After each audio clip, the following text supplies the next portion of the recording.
أدق تبع قوات الدشيرمة العثمانية، وأجبروه أو باعوه بقى مملوك اتسمى باسم علي.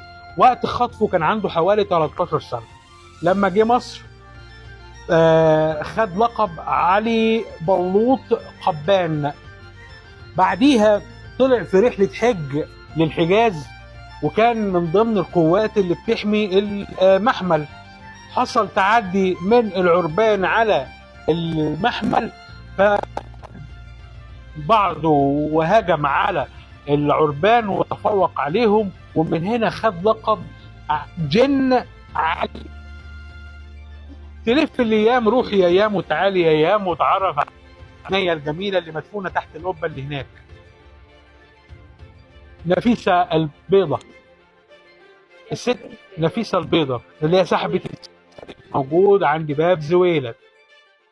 عمل لها فرح ما يحلم بيه حد لمدة 3 أيام. القاسي وداني في القاهرة العامرة، قعد ياكل ويهيص 3 أيام بحالها، وبقى يفرق ذهب وفضة على الناس، وأخذ اللقب المشهور بيه علي بيك الكبير، اللي فضل اللقب ملازم ليه لبقية حياته. لما كبر وأخذ السيطرة